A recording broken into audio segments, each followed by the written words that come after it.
At this point, we're going to get started, and I welcome Assemblymember Jose Medina, who's going to kick us off. Welcome again, colleagues, teacher representatives, student representatives, members of the press, and those watching online. Before we get started, I'd like to take a point of personal privilege and congratulate our Vice President Biden's selection for Vice President, United States Senator Kamala Harris. I believe her selection as Vice President on the ticket shows how far we've come as a nation, but also a reminder of how far we still have to go. So again, thank you all for being here this afternoon and to talk about and to share why AB 331, making ethnic studies a high school graduation requirement, is so important to get passed and signed by the governor this year. After a few setbacks, I feel that today we are poised to lead the nation in educational equity for all students and become the first state to require ethnic studies as a high school graduation requirement. And before we begin to hear from my colleagues and students and teachers, I want to take just a couple of minutes to mention how it is that we've got here to this point today, ready to make ethnic studies a graduation requirement. 52 years ago, in 1968, when I was a freshman in high school students in East LA School District marched out of the classroom, boycotted class, to make sure that education was equal and culturally relevant. Working with then high school teacher Sal Castro, making pretty much the same demands that students have been making for the last 52 years. Also in that same year, 1968, students at San Francisco State University led the longest strike in the nation's history, calling for the same thing, moving away from an Eurocentric curriculum, calling for more representation and diversity in classes, calling for the creation of ethnic studies college and ethnic studies degree. So we are here today after 52 years of struggle by students, activists, teachers, college professors, all saying the same thing, that we can do a better job than we've done in the past and make our curriculum more reflective. So with that, I again thank you all for being here, and we'll go on now to hearing from our student and then teacher. Thank you. Thank you. So I now introduce our first speaker, Naya Story from Californians for Justice youth leader and also a student at Oakland High School. Thanks, Anaya. Hello, everyone. My name is Naya Story, and I use she, her pronouns. I'm a youth leader for Californians for Justice, and I'm also a junior at Oakland High School. As a Black and Filipina individual, I've never truly felt represented in the school history curriculum. From kindergarten to 8th grade, I attended school in Dublin, California, which is an upper middle class suburban area in the East Bay. At school, there weren't many students or teachers that looked like me, and the lack of representation in the history books made me feel like an outsider. Almost every year, we learn about the same Eurocentric history. We are taught that Columbus discovered the Americas, even though there are already millions of Native people living here. We are taught that the Emancipation Proclamation freed all the enslaved people when it only freed those who were enslaved in the Confederate States. We are taught that the 4th of July is our Independence Day, but ignore the fact that women and Black people were not included in this independence. I've had a middle school history teacher tell me that the slaves had a choice. Why is it I only learned about Juneteenth this year? We spend so much time learning about American independence and neglect to acknowledge the independence of non-white Americans. We are tired of spending every year learning about one group of Americans and not the rest of us. As a Black identifying individual, I do not feel complete internally. I don't know what country my people come from. A part of my identity is missing. When I open a history book, I see my people in chains and with scars down their back. With ethnic studies, I'll finally be able to feel whole. I'll be able to understand the people I may have come from as people and not slaves. Additionally, ethnic studies can help dismantle prejudice. We'll learn about history from a variety of perspectives. Right now, the Black Lives Matter movement is going on, and it's the biggest movement in my lifetime. There are too many people blind to systemic racism and the inequalities people of color face. With ethnic studies, we will all have an understanding of diverse backgrounds and how the tragedies and hardships of different ethnic groups still affect those groups today. Ethnic studies should be required to graduate because if we are required to take Eurocentric history, the same Eurocentric history almost every single year, 1 year of ethnic studies should not be a problem because ethnic studies is US history. Thank you. Great, thank you so much, Anaya. I now welcome Pia Van Meter, science teacher and EL coordinator in the Riverside Unified School District. Good afternoon. My name is Pia Van Meter, and I'm a high school science teacher with the Riverside Unified School District and a proud member of the California Teachers Association. You might be wondering, what is a science teacher doing here talking about importance of ethnic studies requirements? Well, I wear several hats. As a science teacher, ethnic studies not only impact my classroom, but impacts the entire school, communities, and environments where our students live. I teach a very diverse population of students, many who are English learners. What's become increasingly obvious lately is that our country has a lot to learn about its own history. As a society, we're not done the best job in ensuring that the last couple of generations really understand the experiences and contributions of Black, Indigenous, and people of color. Change will not come without awareness and understanding. That is why CTA is supporting AB 331 by Assemblymember Medina, which will ensure that all students have the opportunity to take an ethnic studies class by making it a graduation requirement. With our growing state and nation, the subject of ethnic studies is too important to be left as an option. When students learn to appreciate diverse histories and experiences, it makes them well-rounded individuals. They also become more self-aware, empathetic, understanding, and civically engaged citizens of the world. In addition to being a science teacher, I'm actively involved with my union. I am the chair of the Curriculum Instructions Committee at CTA. My committee recommended a support position for AB 331. Just the other day, I was reviewing the second draft of the Ethics Studies Model Curriculum, which would provide a rich and authentic curriculum for our diverse student population. This curriculum will be the first statewide curriculum in the country and should stand true to its guiding principles of delivering the promise of equity and access for all students. Currently, our national climate looks grim, but the future doesn't have to be. Students look to us to lead by example, and in this means, we must do the impactful and life-saving work of building awareness and compassion through the stories of Black, Indigenous, and people of color. We have a chance of making the world a better place today. It all starts with our students. Thank you. Great, thank you. Our next speaker is Assemblymember David Chu, chair of the California API Legislative Caucus.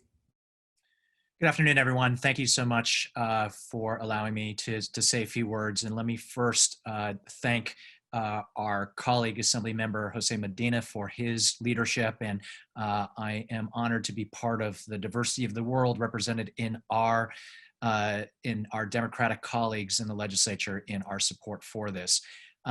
We all know at this moment in time, the recent protests, the dialogue around racism and structural issues within so many systems in our country has demonstrated the need for all of us to have a better understanding of the diversities of our communities. And I also want to just note that these are protests that have been educated by ethnic studies. I represent San Francisco, where decades ago, for the first time, students at SF State pushed for ethnic studies at San Francisco State. And these are students, young people who, because of their work, have benefited all of us. And I will say, I would not have become an activist early in my life without the education that I received around the Chinese Exclusion Act, the Japanese American internment, or the murder of Vincent Chin. We all know how critical ethnic studies are, particularly for younger students, to introduce them to new perspectives, to help our students develop critical thinking. And we also have seen the studies about the impact of these curriculums on positive academic and social outcomes for our students. And I certainly join the chorus in saying that in our diverse state of California, we need this bill to ensure that all of our students have the education they need to be able to succeed and thrive and build on the inclusive state of California. And so I look forward to hopefully getting this done, getting it over the line, and ensuring that our next generation of leaders in our state, again, reflect the incredible diversity that is California. Thanks.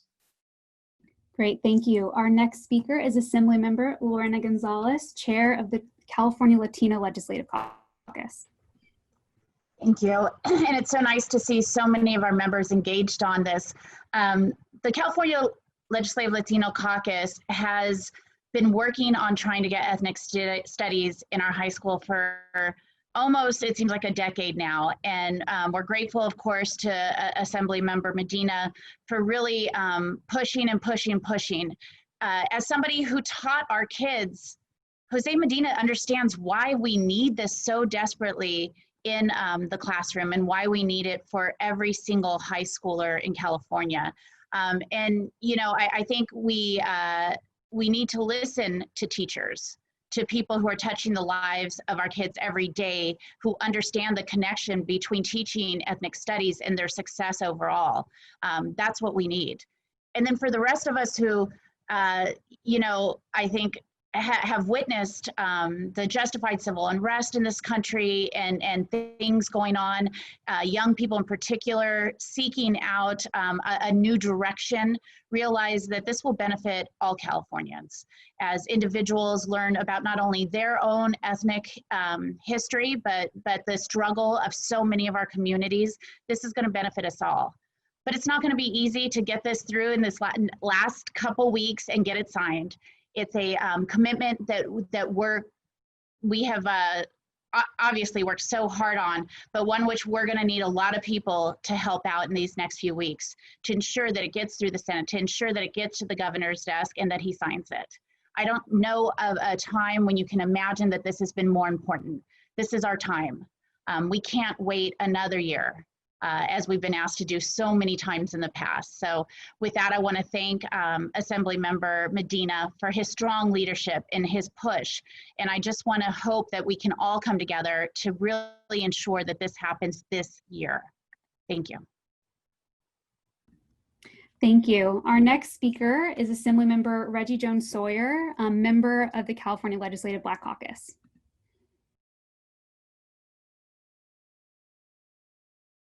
Oh, sir, you need to unmute.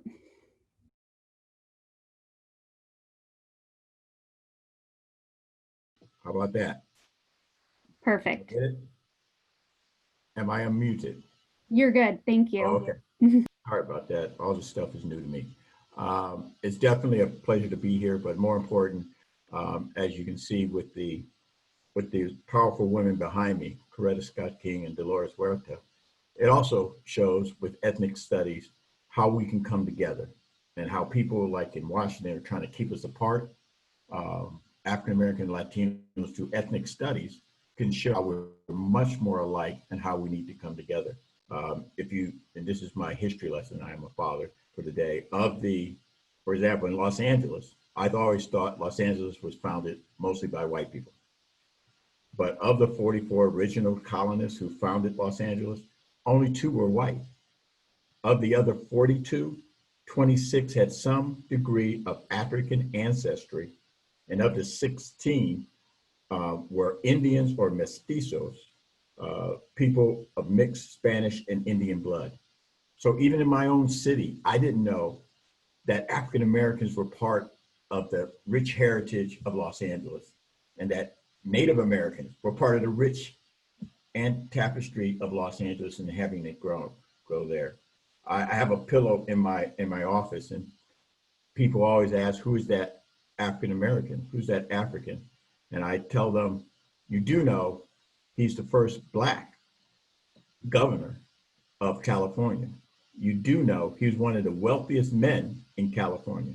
You do know he built the first hotel in Los Angeles, and his name is Pio Pico. Didn't speak a lick of English, but he was in Alta, California, was one of the first African descent governors of California. That's why we need ethnic studies, because it will show not only the rich history of everyone, will show how all of our histories blend together. And we're the ones that made California great. And so that's why I am unbelievably in favor of this, because it has more ramifications for unifying than we ever knew before once we get ethnic studies in the classroom. So thank you. And thank you, Mr. Medina, for taking this on. Thank you so much. Up next, we have Assemblymember James Ramos, Chair of the Select Committee on Native American Affairs. Well, thank you. And I, first of all, I want to thank Assemblymember Medina for putting ethnic studies together and for bringing the vital information that's needed in the state of California. And I want to thank the student speaker who recognized that when Christopher Columbus came over, there was already people here in the United States. And even to push that a little bit farther, here to the state of California, the mission system under Juan Pedro Sierra did far more destruction and genocide towards the California Indian people. These types of discussions should be part of an ethnic studies moving forward. An ethnic studies that starts to give the factual account of California's first people with some of the things we just talked about, but also talking about the atrocities during the creation of the state of California and how bounties were put out on California Indian people. These are issues that we need to start addressing and to have factual accounts of history into our educational system. And some have asked, well, why should we go that far back in history in the state of California? And the reason we have to go back is to start the healing process of what's gone on in the state of California. Certainly in this time and in this age, in this era, we see that frustration that has built up over all these years. We see the different impacts on the statues being pulled down. We don't condone all that, but we do need to have a discussion on why that frustration is there and the reason why we have to go back to the beginning of the state of California, even before the United States ruled. We have to go back that far to educate our system. I grew up on the Salmon-Wye Indian Reservation. I still reside there. And in school, when we went to school, they would play music, drum songs, and they would ask us, well, what do these songs mean? And we're Serrano and Cahuilla. We use gourd rattles and elderberry flutes, hoofs of animals for our songs. We didn't know that song because that song was from a tribe from the Midwest of the United States. And when we couldn't say what that song meant, the teachers said, well, sit down, you must not be Indian enough. These are the reasons why we need to get behind ethnic studies, to change the perspective of those that are out there thinking one way of how California Indian people have become. We need to make sure we get that factual account of who we are. Ethnic studies is a step in the right direction. I say a step because this can't be just the first step.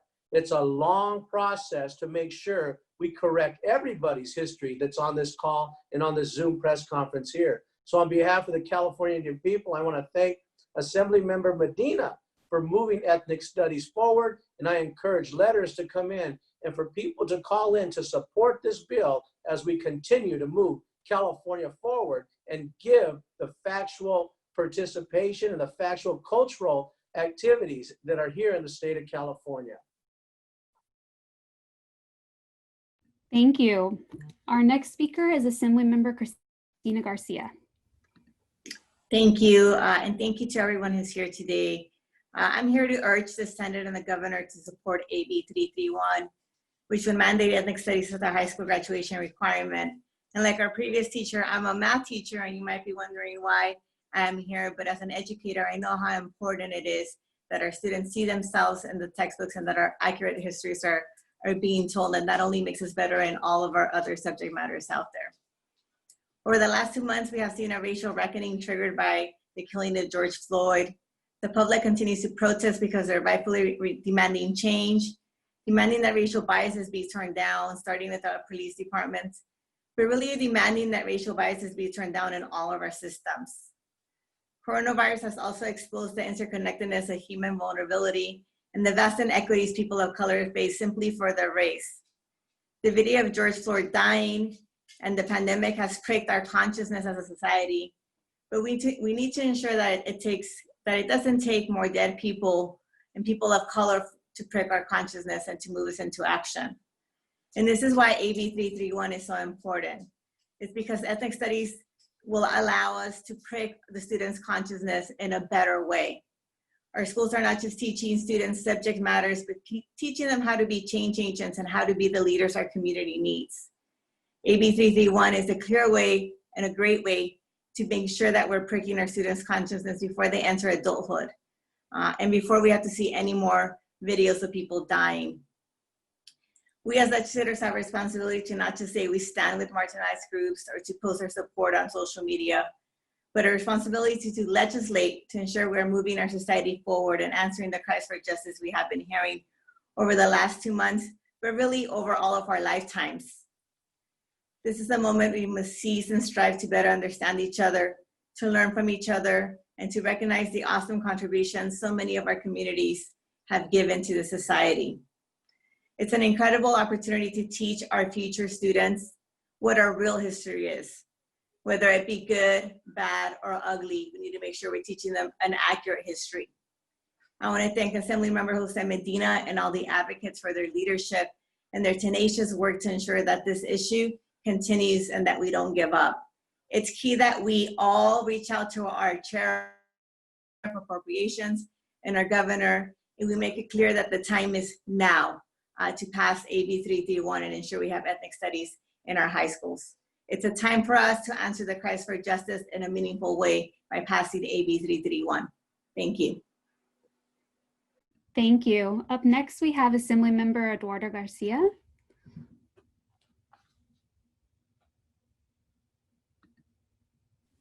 All right. Good afternoon, everyone. Thank you so much for the opportunity to say a few words. I want to just acknowledge all of the powerful words and messages that we are hearing from our colleagues and student, along with our teacher who's here in support of this effort. I do want to just acknowledge, of course, the work of Assemblymember Medina that goes back several decades to the classroom, to the communities of the Inland Empire, and now as a legislator continuing to stay focused on the issues that are important to the people of California. And in this case, we're talking about ethnic studies. There are a lot of school districts up and down the state, including those in my district. Coachella Valley Unified School District comes to mind, where the leadership there have bought into the idea and the importance that's been discussed today of teaching ethnic studies. And I want to recognize their work, the faculty, the students, their thirst for continuing to educate the community about the importance of diversity. Ethnic studies is extremely important to me on a personal level, as I would share an awakening of understanding of who we are, where we come from, and the history that comes with all that. As my colleague Cristina Garcia said, the good, the bad, and the ugly, that is important for people to know. And so for personal reasons, as well as what we've seen in our school districts, ethnic studies can change lives. It is about self-determination, self-empowerment, and ultimately cultural understanding. As Mr. Reggie Jones, our colleague, said, bringing people together, understanding where we come from. And those are different walks of life. But today we're here to talk about why AB 3301 is important and why we need to get our Senate, the Chair of Appropriations, and his colleagues to stand with us and support this effort to make this a law so that it becomes a requirement throughout the entire state of California. Again, I just want to recognize all of the powerful words and messages that our colleagues have shared with us today. Thank you, Mr. Medina, for your leadership. And for those who have been shepherding this conversation even before us, recognizing folks and friends like Luis Alejo, former chair of the caucus, who's been playing an advisory role to many of us as it relates to the strategies that we want to move forward with to be successful getting this bill to the governor's desk. So, Mr. Medina, my hat's off to you and all of our colleagues for the strong messages that you convey today to Californians in your support for AB 301. Thank you. Thank you. Up next is Assemblymember Robert Rivas. Yes, so it's great to be here with you all, and I as well would like to thank Assemblymember Medina. Thank him for, he has dedicated his career to improving the lives of students across our state. I want to thank him for authoring this important piece of legislation and championing this issue. And so prior to my time here in the State Assembly, as I am a new member, I was a member of the Board of Supervisors in the County of San Benito, and I also had 2 other jobs to support my family. I taught poli-sci at a local junior college, and I was also a student support manager at a very large comprehensive high school. Working in education has been certainly one of the most rewarding experiences of my professional life. In fact, I come from a family of educators. My mom, her sisters have spent their entire lives in the classroom as school teachers. And so I understand and I have seen firsthand the influence that educators and curriculum have on our youth, which is why I think Assembly Bill 331 is such an important bill. You see, my family immigrated to California from Mexico. My grandfather, who raised me along with my grandmother and my mom, who's a single parent, they taught me to always respect our family's history, to respect our heritage. And it was my grandfather who taught me the value and importance of hard work, of working hard in school, and to always fight for the rights of others. And he taught me that because that's what he did. Against all odds, alongside the Dolores Huerta, alongside Cesar Chavez, my grandfather fought and won equal rights, better working conditions in the fields for he and his fellow coworkers. It is essential that our state's youth be afforded every single opportunity to learn about our diverse civil rights leaders. Leaders like Dolores Huerta and Cesar Chavez, as well as more generally about the history, accomplishments, and contributions of other races, ethnicities, and cultures.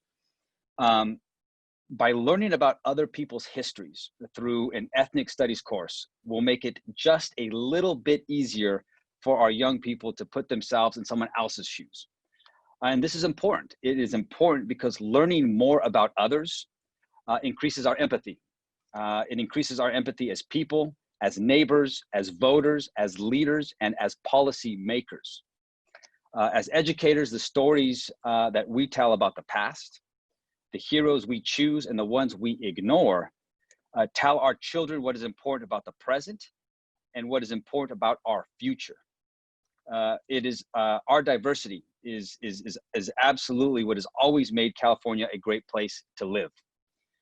We should embrace our diversity and our incredible history, past, present, and future. We must get Assembly Bill 331 passed. Again, I thank Assemblymember Medina for always putting students first and reminding us all of the rich heritage we all share as Californians. Thank you all. Thank you. Up next is Assemblymember Freddie Rodriguez.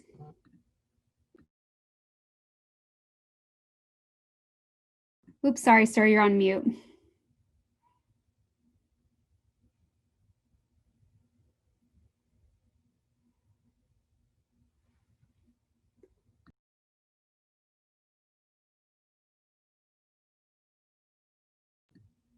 Hold on, we'll send in some tech assistance. Christian, do you think you can unmute the assembly member?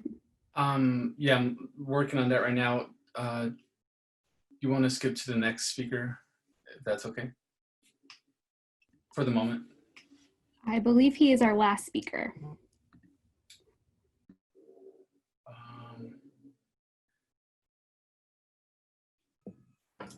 It's at the bottom, Freddie. There it is. Got it? You got it? There it is. Yes, perfect. Thank you.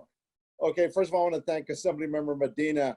I appreciate you for bringing this bill forward and really bringing this strong group of members and colleagues throughout California to support this bill and the importance why we need it. One of the most important reasons why this bill is important, not only to California, but to the Inland Empire, because it's about all of us. I think back to my own upbringing in the city of Pomona, and I've always wondered that something was missing, right? There's something more about history of culture and like diversity, but we never had the opportunity to explore it.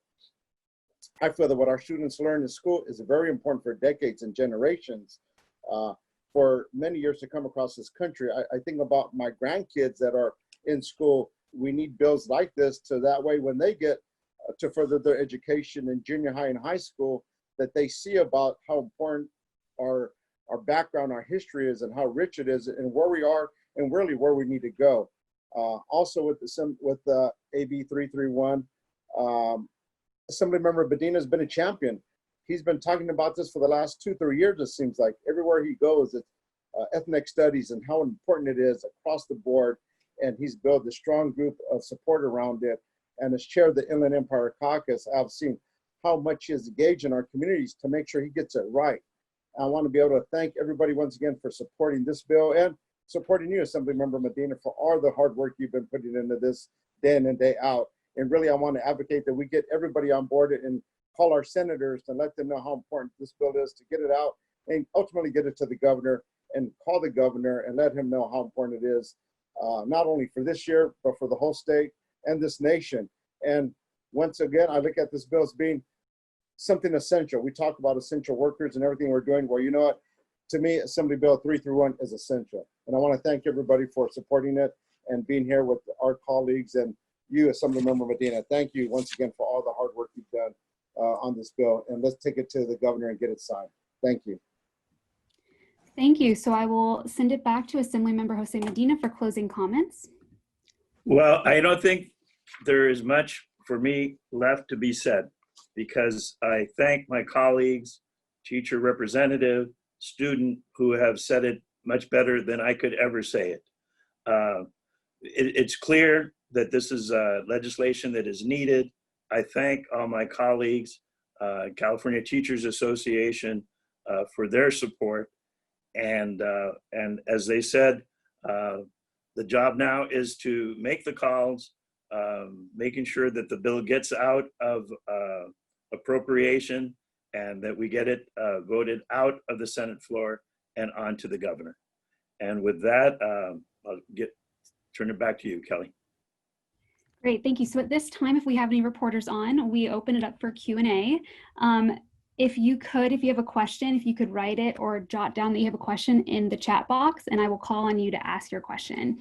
Just remember to unmute yourself when you ask. So let's just take a minute here.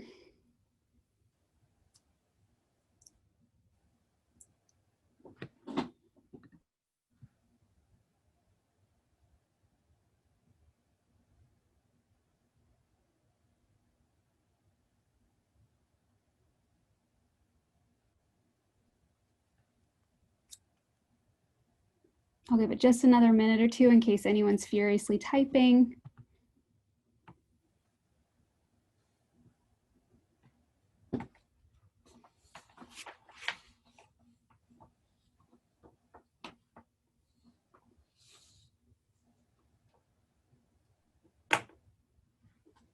Okay, I'm not seeing any questions. So at this point, I will leave it for, thank you all for joining us today. If there's anything else that you'd like to add, Mr. Medina, you're welcome to at this time, but I think we appreciate everyone's time and for joining us. No, with that, I just thank everyone. And as we said, we'll look forward to this legislation moving forward and getting it to the governor for the governor's. Thank you all.